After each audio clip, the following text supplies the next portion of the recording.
Composição de reflexo. Aqui eu criei alguns números com altura de tom e com reflexo aqui. O que eu quero que vocês entendam? Como que a composição de cor é feita quando a gente faz uma mistura? Digamos que eu queira criar essas cores aqui e eu não tenho pronto. Eu tenho, por exemplo, um reflexo só, um reflexo principal, e eu quero criar essas cores com reflexo principal e secundário. Como é que isso funciona? Quando a gente compõe uma cor, a gente tem que entender que um tubo de... mas uma quantidade de coloração, a gente tem que dividir por 4. Digamos que eu vá fazer 100 gramas de coloração. 100 gramas dividido por 100%, na verdade, da massa de coloração. Não 100 gramas, mas 100% da massa de coloração. Eu preciso dividir por 4. Vai dar 25% mais ou menos. Então eu tenho que entender que quando eu crio os pigmentos, eu tenho 25% de cada cor dentro de uma composição de cor. O que isso significa? Quer dizer que se eu tenho 6,71, eu vou ter... O que é o marrom? Ele não é a mistura das 3 cores.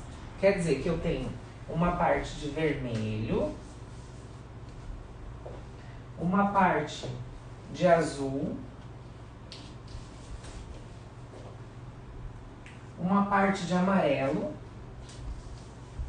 Só que aqui ele ainda me diz que eu ainda tenho o ponto 1, que é meu reflexo secundário. E o ponto 1 é o nosso azul.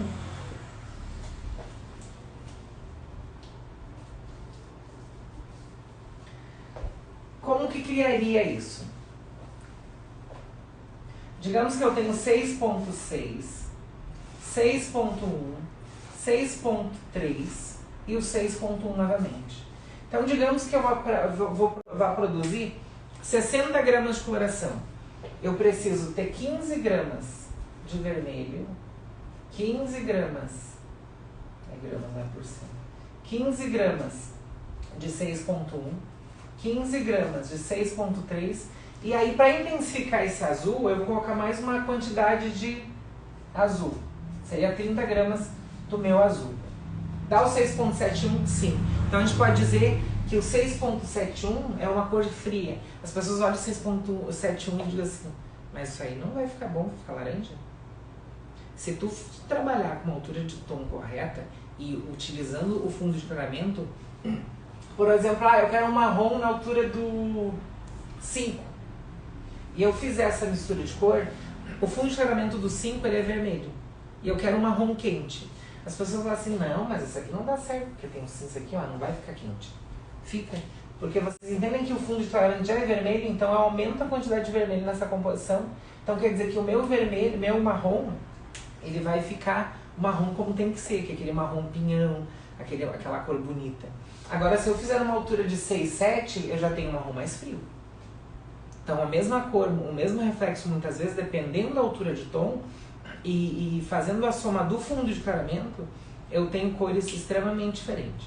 Se vocês tiverem dúvida disso aqui, vocês me perguntem, tá? 6.33. O que isso quer me dizer? Que eu tenho, nessa composição de cor, se eu for dividir em 4 partes de dourado. Ah, mas o ponto 33 não quer dizer que eu tenho, aqui eu tenho 100% de amarelo. Ah, mas o ponto 33 não quer dizer que eu tenho então 5 partes? Não, não é. Eu tenho 4 partes. O que vai mudar é que esse amarelo ele tem uma maior concentração, um maior número de pigmento dentro. Não quer dizer que tem maior concentração dentro da coloração. Quer dizer que só é 100% amarelo, ele vai ser amarelo, amarelo. E esse 3 aqui junto quer dizer que vem, ele vem intensificando. Daí as pessoas falam assim, tá, mas eu vou ter que então misturar 7.3 mais o 7.3. Não é assim que funciona. Quer dizer que eu vou ter que usar o 7.3 ou, porque tem empresa que faz isso aqui, como eu já falei, só para dizer, para viciar um pouquinho a gente, né? Mas não quer dizer que é mais intenso. Ele me diz que é intenso, mas é intenso porque eu tenho só amarelo aqui. 5.12. A altura de tom eu não vou falar, porque isso aqui acredito que a gente já falou bastante. Então, castanho. Quer me dizer que eu tenho azul e violeta. Então, eu vou ter que roubar daqui, que eu perdi meus quadradinhos.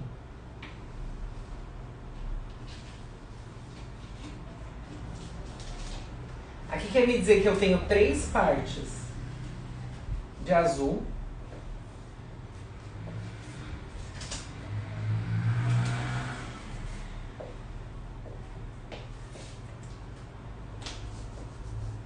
E uma parte de violeta. É uma cor extremamente fria. Mas digamos que eu precise criar essa cor. E digamos que eu preciso de 60 gramas. Vai ser a mesma coisa. 5.1, 5.1, 5.1. E aqui eu vou usar um 5.2. Se for 100 gramas, 15 gramas de cada. Ah, eu vou ter que fazer sempre 60 gramas? Não. Se tu quiser fazer 15 gramas aqui, tu pode fazer. Só que vai ter que pegar 15 dividido por... Claro, é um cálculo mais difícil de fazer, até a balança muitas vezes não faz o quebrado. Mas pegar 15 gramas, digamos que eu preciso de 15 gramas, você vai pegar 15, divide por 4, e tu vai ver quantas partes do azul eu vou ter e quantas partes do violeta eu vou ter. É uma cor extremamente fria, eu nem sei se existe essa cor, tá? Em tabela de cor. Eu vi, na verdade, na altura de 10 só. 10.12 eu já vi, 10.21 também tem, 0.21 inclusive é o nosso tonalizante, ou 0.12, e a gente tem nessas alturas de tom, mas a altura do 5 eu não vi ainda, mas a gente pode criar. 4.62, o que isso significa? Ah, eu quero criar um 4.62, e eu quero um vermelho com um resquício de violeta, assim, para ele ficar uma cor um pouco mais interessante. 3 partes de vermelho para uma parte de violeta.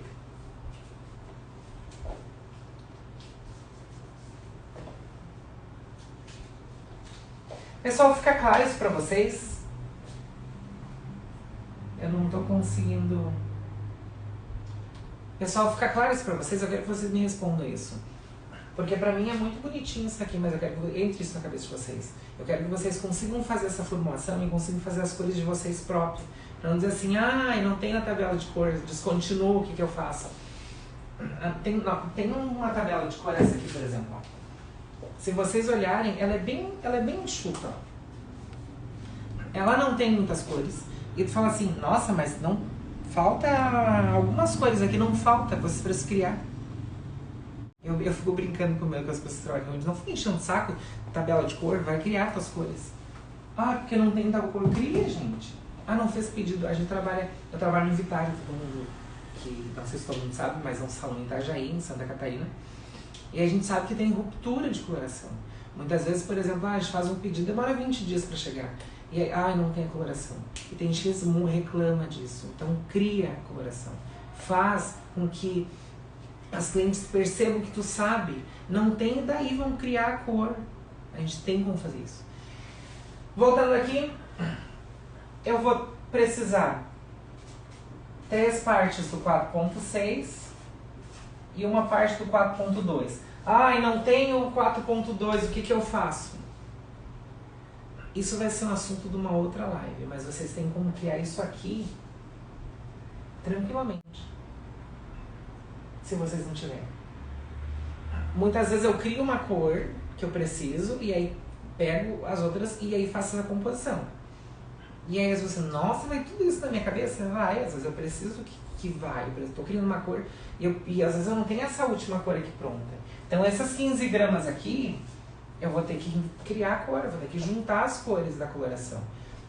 Ah, tem um mix pronto? Tem um mix pronto. Mas o mix, vocês vão entender que quando a gente enxerga a cor muito rápido, o pigmento ele é grande.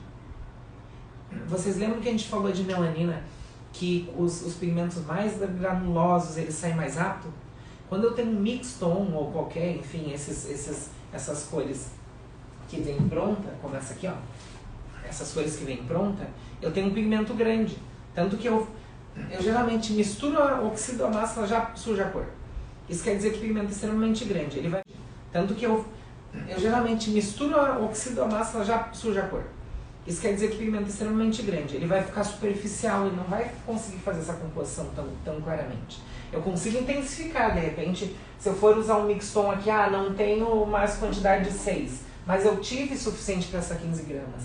Aí eu consigo intensificar aqui com o meu azul de mix. Mas se eu não fizer isso, 3 lavagens o cabelo vai ser todinha o pigmento maior, que a gente perde primeiro, né? Então eu indico utilizar para esfriar às vezes fundo de clareamento, mas não quer dizer que tu vai conseguir fazer uma composição de cor só com ele. Tu precisa esfriar isso aqui. Então numa massa de 60, numa medida de 60 vai ser 15 gramas de cada. E aqui de novo, 7,71. Na verdade, essa aqui é o mesmo exemplo desse. Eu não queria ir a mais. Era para ser esse aqui, ó.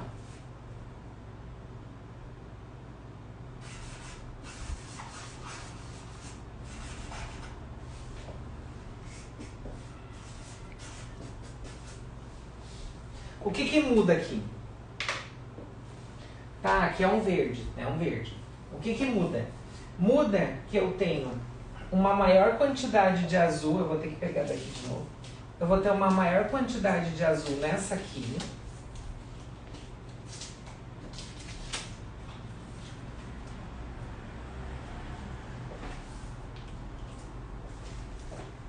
Para uma amarela aqui.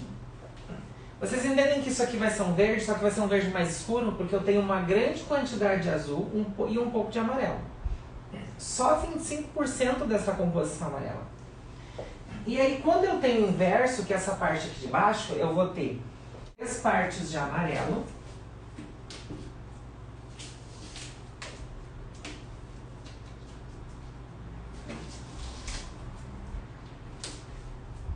E uma partezinha de azul.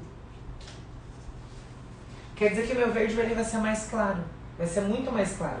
Então, quando vocês pegarem um círculo cromático, vocês vão entender que quanto mais perto do amarelo, eu vou ter um verde mais clarinho. Quanto mais perto do azul, eu vou ter um verde mais escuro. O que significa? Significa que quando eu tiver que neutralizar um vermelho mais escuro, eu vou utilizar um verde mais escuro. Quando eu tiver que ir neutralizar uma cor de vermelho um pouco mais diluído, um pouco mais claro, eu vou usar uma cor mais clara. Então o ciclo cromático, ele vai te indicando isso. Por isso que quando a gente trabalha a composição de cor, a gente tem que entender que não é uma cor pronta. Eu preciso criar isso aqui para, dependendo da necessidade que eu preciso esfriar, esse fundo de clareamento. Por exemplo, 7.3 eu tenho uma maior quantidade de azul. Quer dizer que se meu vermelho for um pouco mais claro, eu consigo ter uma neutralidade mais eficiente. O 7.31 eu tenho maior quantidade de amarelo. Quer dizer que se eu tiver esse vermelho mais escuro, eu vou ter uma neutralidade muito mais eficiente. Então vocês precisam entender que essa mistura de cores, quando a gente trabalha a composição de cor, ela precisa ser eficiente. Pessoal, acredito que vai ficar muita dúvida na cabeça de vocês, e é esse o objetivo mesmo, porque conhecimento, a construção do conhecimento ele se dá dessa forma. Então vocês precisam entender que essa mistura de cores, quando a gente trabalha a composição de cor, ela precisa ser eficiente. Pessoal, acredito que vai ficar muita dúvida na cabeça de vocês, e é esse o objetivo mesmo, porque conhecimento, a construção do conhecimento ele se dá dessa forma. A gente começa a entender as coisas e começa a surgir mais dúvida, mas assistam de novo se preciso, comece a criar dentro do salão, faça um teste se for necessário e comece a pensar em cor, que as cores elas existem aí para a gente utilizá-las. E não se baseiem numa tabela de cor, não queiram criar cabelo simplesmente com o que as empresas nos trazem.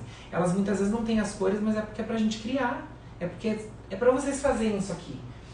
Então, muito obrigado por quem esteve na live. Pensem sempre no que vocês querem ser, onde vocês querem chegar, e é muito importante que vocês confiem nisso. Muito obrigado. Tenha uma excelente noite, um Feliz Natal, um ótimo ano que vem seja um ano de muitas conquistas para todos nós. Estaremos juntos com certeza o ano inteiro ano que vem, e tirando dúvida e conversando. E se vocês tiverem dúvida, escrevam, coloquem nos comentários, marquem as pessoas que vocês querem que conheçam ou saibam disso. E e compartilhem também. O meu forte abraço para vocês, sucesso sempre, obrigado pela audiência de vocês na noite de hoje, eu fico muito, muito, muito feliz e agradeço de coração as pessoas que estiveram comigo nesses 3 dias.